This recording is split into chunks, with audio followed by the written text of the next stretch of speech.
Welcome to this session of our STRIVE program developed for you by Seneca's Learning Center. In today's presentation, we are going to examine building study habits for success. My name is Susan Saunders, and thank you for joining me. Today, we are going to learn how to understand the difference between a skill and a habit, to define your own obstacles and how you can avoid them, to learn how to form a habit, and to make good time management a habit. Before we get started, spend some time contemplating this image depicting success. Consider that success is like an iceberg. Looking at others, most often we see and remember the moment they achieved their success. The runner crossing the finish line, Drake's next #1 song to stream, Kawhi Leonard making MVP in the NBA Finals playoffs. But supporting success is a whole lot of things and events: hard work, failures, persistence. One major key to success is developing good habits. To help us understand the process of forming study habits, let us consider the difference between a skill and a habit. A skill is a strategy or method. So study skills are strategies and methods to efficiently manage learning. A habit, on the other hand, is the act of choosing to do a thing. It is the act of practicing a strategy or method over and over.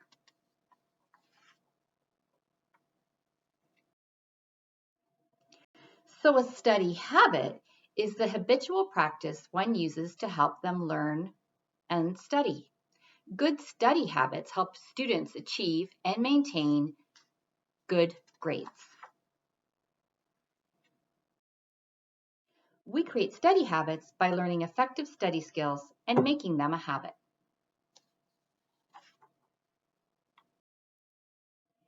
What do we know about building new habits? Well, we know it requires repetition, doing the same thing over and over.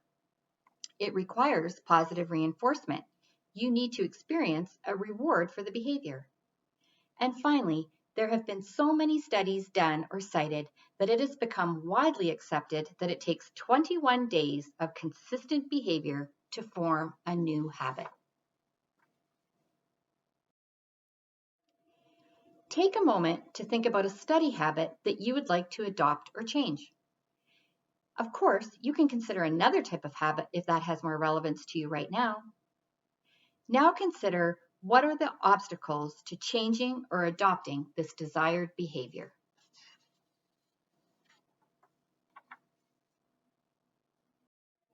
What is getting in your way? The following short video offers some interesting insights. I would encourage you to pause this presentation now and have a look.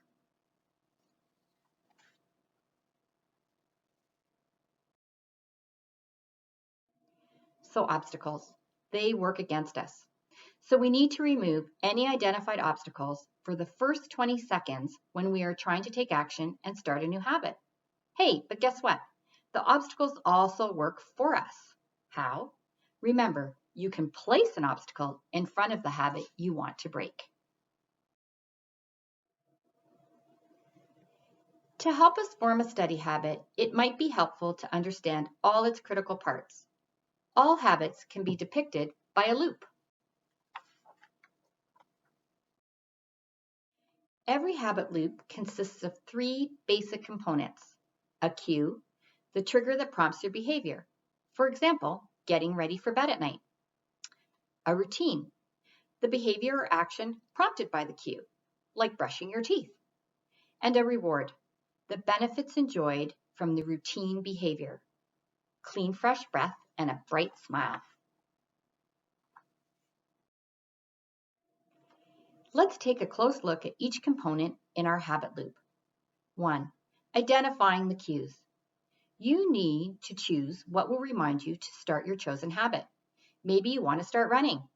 Possible cues could be joining a run club that meets for regular group runs during the week, or planning to run with a friend at scheduled times 3 times per week. Or if you want to start running first thing in the morning, try sleeping in your running clothes. When you get up, you'll be ready to go. 2. Defining the rewards.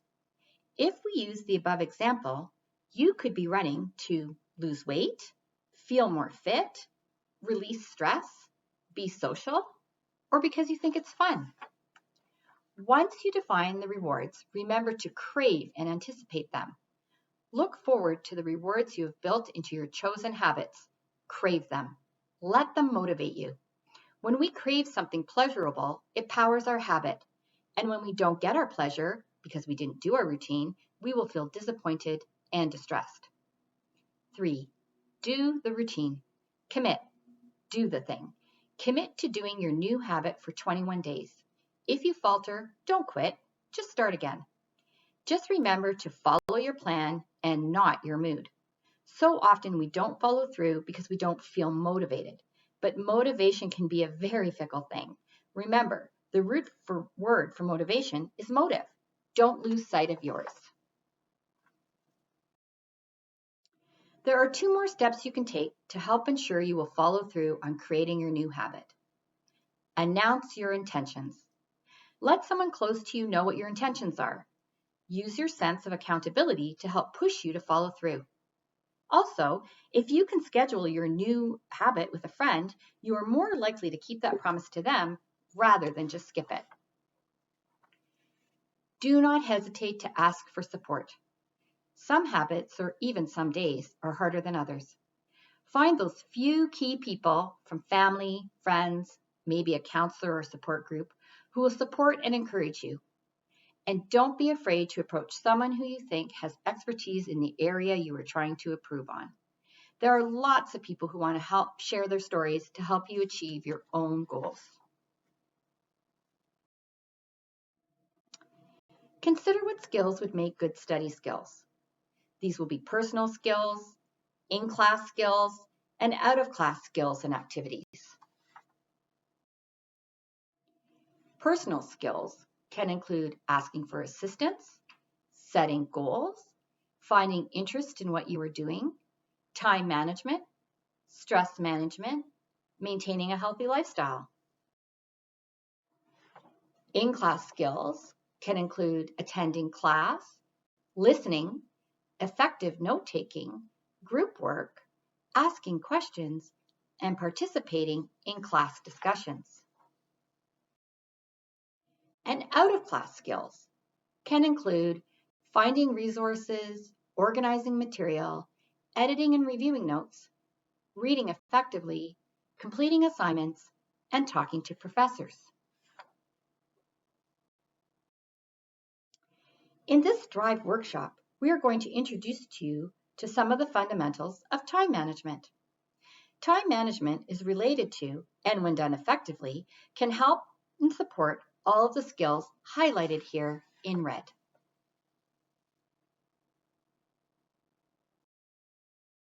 So what is time management? Time management is the act or process of planning and exercising conscious control over the amount of time spent on specific activities, especially to increase effectiveness, efficiency, or productivity.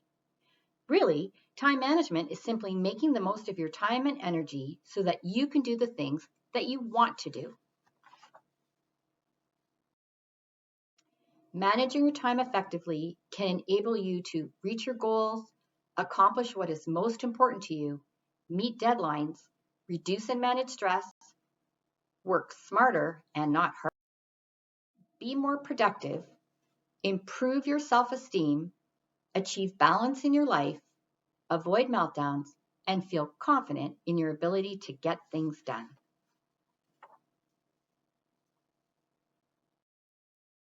Like habit forming, time management is a cycle, one step constantly feeding into the next. These steps include goal setting, planning, taking action, and time shifting and adjusting. Goal setting. Goal setting is about setting your goals. For studying, it will be about prioritizing tasks and assignments. So determine your goals. These will be immediate goals, short-term goals, and you'll have long-term goals. Respect deadlines. Meeting deadlines and due dates is an important part of your academic career. Set milestone deadlines. Break down assignments into smaller and more manageable chunks to complete within allotted timeframes. Consider the time required. Estimate how much time will be required for you to complete each task or assignment. And consider the consequences. Ask yourself what happens if you do not complete the assignments or tasks on time.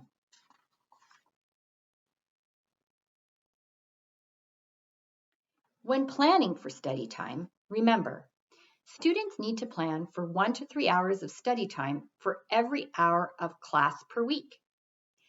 Study when you are most attentive. Plan to study your most challenging class first. And schedule your study time in blocks of time with a 5 to 10-minute break on the hour. Remember, allot time for nutritious eating and good sleeping. It's also a good idea at the start of each semester to review all your course outlines and record all due dates for assignments, tests, and exam. Record these in some kind of calendar type system that works best for you and make sure to keep it visible.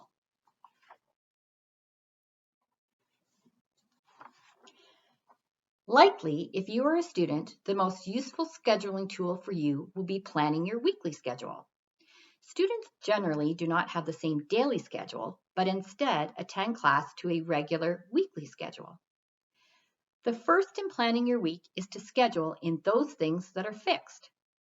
If you are attending classes on campus, put those into your schedule. Even if you are taking a class online, there may be group discussions or synchronous classes to attend. Be sure to include these.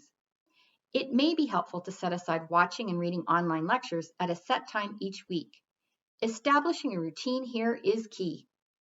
Remember to try to view your student role as a full-time job. Attending class is just one task in your role.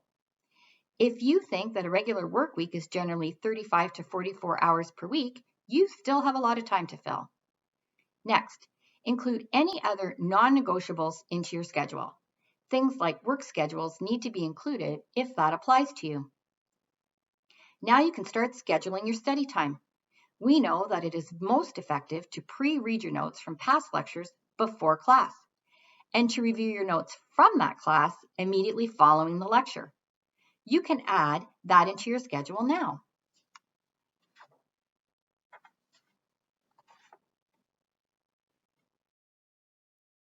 Knowing that you need to study approximately 2 hours for every hour of lecture, add those hours into your schedule.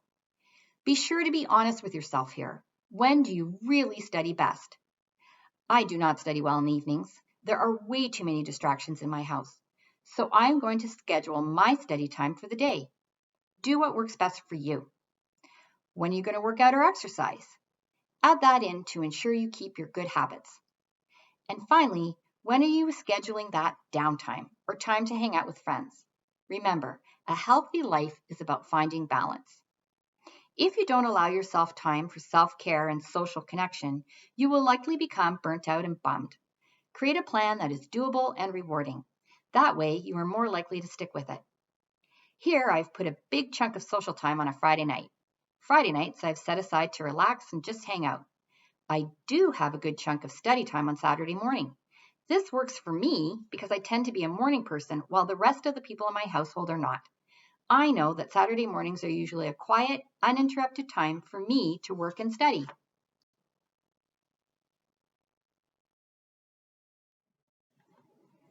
Avoid these time management mistakes. Failing to keep a to-do list. Not prioritizing or taking on too much. Procrastinating or failing to manage distractions. Not taking breaks. Being a perfectionist and not setting those personal goals.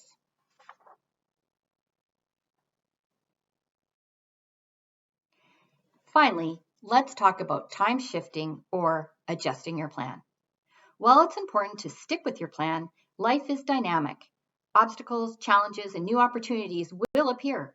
Your time management strategy must be able to cope with these. Let's say my friend Lena is coming into town this coming weekend and has asked if I'm available for brunch on Saturday morning. Well, we can see that's the time I've designated for studying. So what do? Do I say no? Do I ask if she is available on Friday night because that's my designated social time? You know what? I really do want to go for brunch. So I'm going to go for brunch. But since I've taken away 5 hours of study time, I need to find that time somewhere else. And since it's social time, I need to find social time in my preset schedule to swap it for. See how that worked? In this way, you can actually do it all. Remember, it is important to establish and stick to your routine, but be sure to tweak and adjust your plan so it continues to work for you.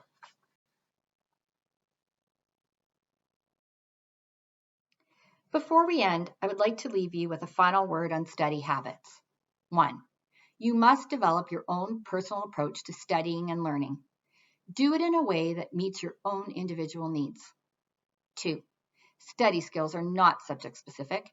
They're generic and can be used when studying any area. 3. You need to practice and develop your study skills. This will increase your awareness of how you study best and you will feel more confident. 4. Study skills are not just for students. Study skills are transferable. You will take them with you beyond school and use them throughout life. Thank you for visiting this module today. I hope you have found some useful information within. Be sure to look for more additions to our Strive program or visit our website at senecacollege.ca/learning centers for more resources and ways that we can help you.